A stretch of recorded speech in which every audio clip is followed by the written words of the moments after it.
বাবা মা কখন ফিরলে? এই তো একটু আগে ফিরলাম। এই ফিরলে? হ্যাঁ। ও, তো হাতে পাউরুটি নিয়ে বসে আছো?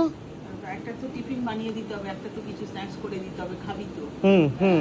স্ন্যাক্স না মানে একটা জল খাবার থেকে একটা তৈরি করে দিতে হবে। হ্যাঁ। ভাবছি আজকে একটু পিৎজা বেড করে দিই। Pizza bread? হ্যাঁ। কিন্তু পিৎজা ব্রেড তো কিনতে পাওয়া যায়, তাহলে? হ্যাঁ, ব্রেড কিনতে পাওয়া যায়, হুম। কিন্তু আমি এটা ব্রেড দিয়েই করবো, জিনিসটা ঘরে বানাবো। বাবা, পাউরুটি দিয়ে পিৎজা ব্রেড? আমি ঘরে বানাবো ওরে এটা। বাবা, পাউরুটি দিয়ে পিৎজা ব্রেড তো কখনো কি শুনিনি। মানে পাউরুটি থেকে পিৎজা ব্রেড হবে? হ্যাঁ, তৈরি করবো আমি। তাহলে চলো করো দেখি কিরকম হয়, দেখাই। আমি একটু সময় দে, আমি একটু গুছিয়ে নিই। ঠিক আছে। ও বাবা, এ কে বসেছে? নাড়ুগোপাল? নারগোপালের জন্যই তো বানানো হচ্ছে পিৎজা ব্রেড। ও, তাই নাড়ুগোপালের জন্যই বানানো হচ্ছে বলে নাড়ুগোপাল পাশে বসেছে? ও বাবা, বাচ্চাদের জিনিস করছি তো, আমি তো আর বড়দের তাই জিনিস তো, করছি না। বাচ্চাদের জিনিস করা হচ্ছে বলে বাচ্চাই হলে গিয়ে বসে আছে পাশে, তাই তো।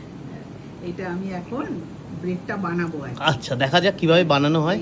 এই 4 পিস আমি ব্রেড নিলাম। নেওয়া হলো। এবার এর মধ্যে দেব আমি 1 কাপ দুধ।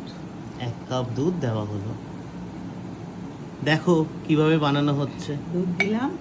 এবার দেব 1 কাপ সুজি। আচ্ছা, অল্প একটু গেল সুজি। তারপরে দেব আবার ডিম? ডিম। তো ওর দিতে জন্য কি হবে। একটা এক্সট্রা? একটা ডিমের সাইজ বুঝে দে, ডিমটা যদি বড় হতো সাইজে তাহলে একটা দিতাম। আচ্ছা। একটু ছোট দেখলাম ডিমটা, তাই বাহ, দেব সুন্দর। 2টো ডিম। ভালো হয়েছে, ও দেখে খুশি পেয়েছে। 2টো ডিম দেওয়া হলো। 2টো ডিম দিলাম। আবার দেব একটু নুন। নুন, আচ্ছা। আর একটু যাবে নুন।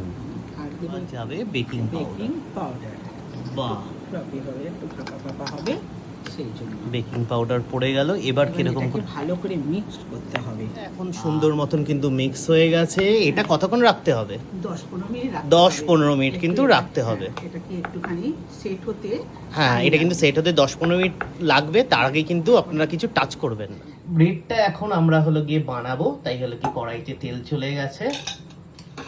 দিয়ে তেলটাকে একটু ব্রাশ করে দাও। এখন এটা যেটা মেখে রাখা হয়েছিল এটা চলে যাবে কড়াইতে। সুন্দর মতন গোল একটা পিৎজা ব্রেড কিন্তু আমাদের একদিক তৈরি। এবার আমরা কিন্তু এটাকে উল্টাবো। বাহ, সুন্দর একটা গন্ধ বেরিয়েছে। এখন কিন্তু আমরা উল্টে দিয়েছি, এরকম উল্টে গেছে। এবার ওই দিক পাটটাও। আচ্ছা, তাহলে তো কড়াইতে হলে পিৎজাটা আছে, কতক্ষণ রাখতে হবে এখন এটা? 2-3 মিনিট রাখলে একটু শক্ত হয়ে যাবে আর কি, একটু ভেতরটা তো মোটা, তো একটু আচ্ছা। নরম থাকবে, একটু শক্ত হয়ে যাবে। এবার এই পিৎজাটা খাবি তো, কি দিয়ে করবো বল? তাহলে কিরকম করবে? কি আছে?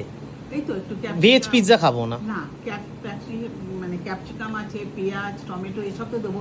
ওই যে আমি একবার বানিয়েছিলাম না, এই যে সসেজ, হ্যাঁ হ্যাঁ হ্যাঁ, ওই যে লম্বা লম্বা, হ্যাঁ দুটো, ওটা আমরা দেখাবো বলেছিলাম, ঠিক।